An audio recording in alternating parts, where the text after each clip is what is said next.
Hi, welcome back to Tungsten's Tales, this special tech edition. In an earlier episode, we discussed how we can use this platform in league format.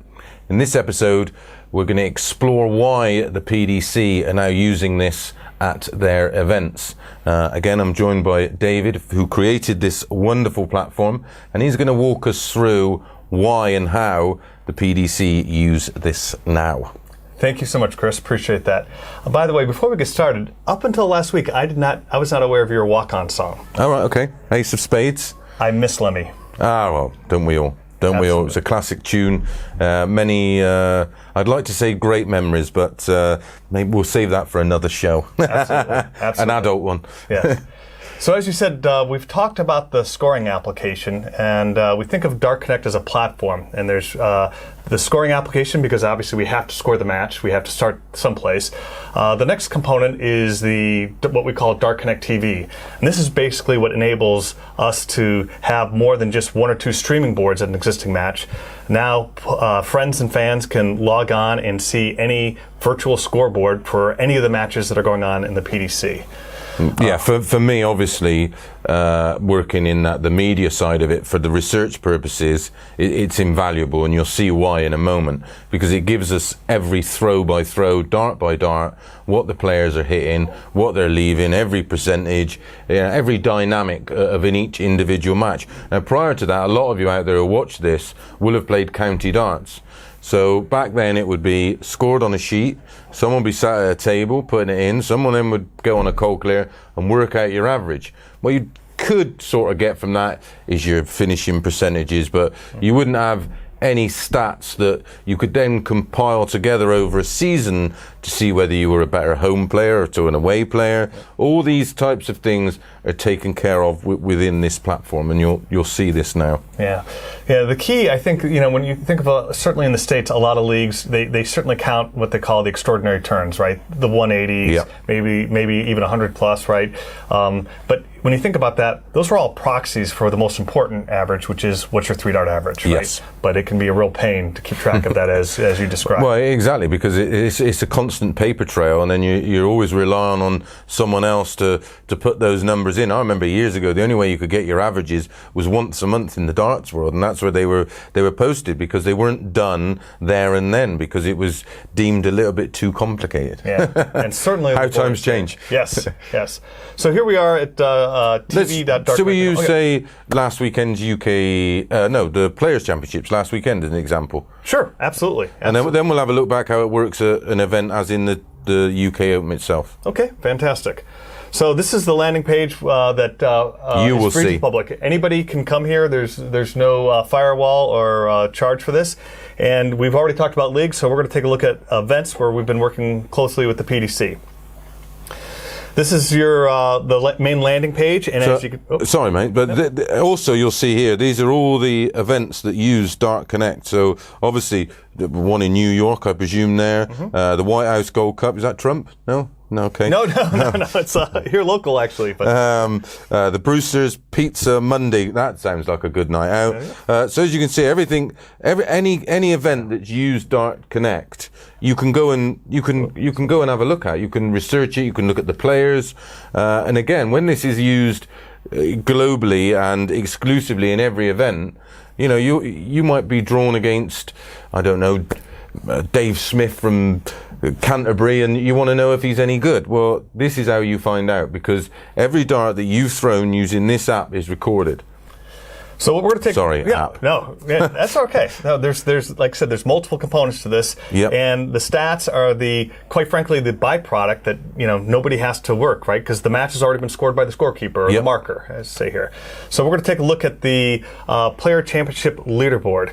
Now this contains the first 4 events that have already occurred this year. Yes, and this weekend we saw Gary dominate. He won both events, right? So we can see from overall, his 3-dart average now is 98.5. So he's not the top performer, but he's certainly leading in the win category. And this is the UK Open qualifiers? Nope, this is just exclusively Players' Championships. Right, okay. And in that he played 22 matches, as you can see. Mm-hmm. That's what that stands for. A tournament average of 98.5 96.5. That's over how many tournaments? Four tournaments. Yeah, that's So we like to refer to this as the tour leaderboard. Yeah. Trying to, how encompassing. Of course, we'll have 22 events this year. Yeah. And a player will literally be able to see their highs and lows across all Can those we events. see that, how that works? Sure. So if you want to look at Gary's average for the first two, here, we'll pull this up here. Let me pull it up a little bit here.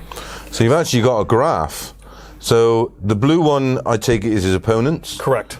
And the red one is obviously what he's hitting. And actually, as you can see, these are all 22 matches in the 4 Players Championship events. Right. So whenever you see a red dot, that Yep. means Gary won. Anytime you see a white, an empty red dot, Yep. that means he was knocked out. So in the first championship tour, he was knocked out by Benito van der Pas, which was a bit of a shocker. Yes. So as you can see, every match he's played that's been recorded on Dark Connect is on here from those Players Championships. And not only can he analyse his performances throughout, we can actually explore that on each individual day, can't we? Absolutely.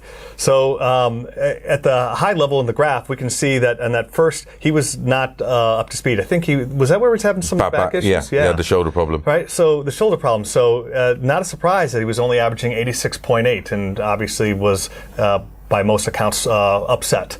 But clearly he found a way around that for the third event. And the second event. I mean, you can see here, he in his first match of the day, 104.7, 96.9, 109, 112.1. So you can actually track each day's progress. So not only as a fan, or if you like to research a game and you work in the side of the game, in the media side of it, but as a player, maybe some players now have coaches or management, or as a player, I would want to analyze it myself to see where maybe I peaked in the day, maybe I peaked after 3 or 4 matches, maybe I was too slow out of the blocks, maybe it could be down to hunger.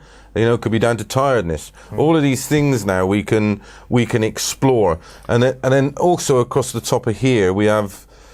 If we go back to there, we'll continue using Gary as an example. So he was number 4 so far in the tournament. He's been number 4, right? Yep. For overall 3-day average. If we look at his first 9, he's actually number 5 behind Michael. Yep. If we look at average finish, he is. Somebody needs to work on their doubles. Mark Frost. Yeah, Mark Frost. Mark Frost up there. But of course, you always have to perspective the way this is laid out. Exactly. This is another good thing. This line here shows you how many matches this is based on.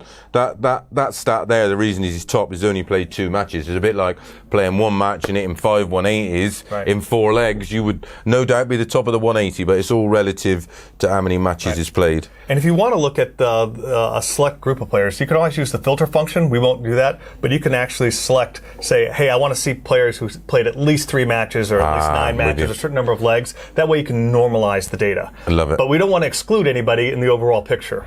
I mean, there is a player's name up there. It's quite interesting to me. Macher. He's a guy over the last few months. He got his tour card, qualified for the UK Open, had a few decent matches. But on the Pro Tour and on those UK Open qualifiers, his numbers keep cropping up. And that's probably why. Yeah, let's take a quick look at that. Let's take a look at Matthew. So there you go, 96.5, 94.3, 94, 99.99, 94.6, 90.4. So, his worst average of that graph is 90.4, which is right up there. That is there. That's going to be competitive with anybody for any match. So we also have a stat that shows how many legs you play per 180. Yes.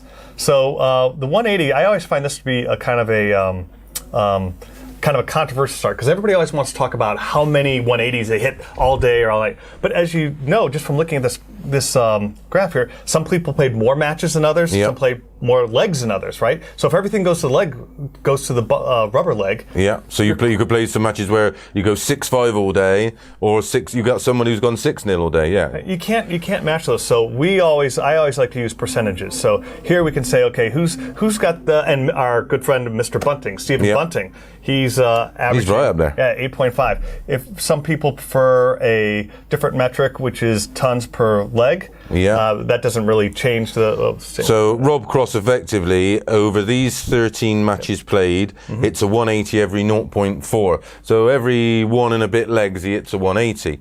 So if you were going, basically you could track this. So if you did it over maybe 50 matches, I think, I always do my stats over 50 legs. I wish they were like this, but they're not. They're written on bits of paper. That's why I've got this, right? I can pretty much work out if a player's form is doing that or that.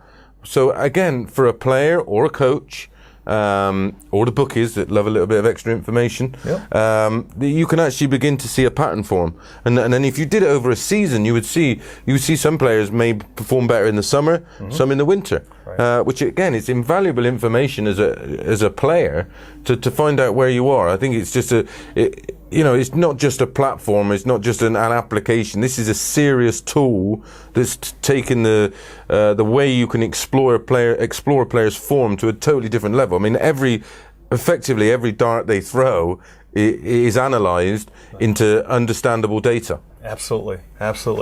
And if someone does want to see who the overall 180 champ is and you don't care about how many matches played, of course we provide that. And we have a familiar name there. Gary Anderson, 61 80s.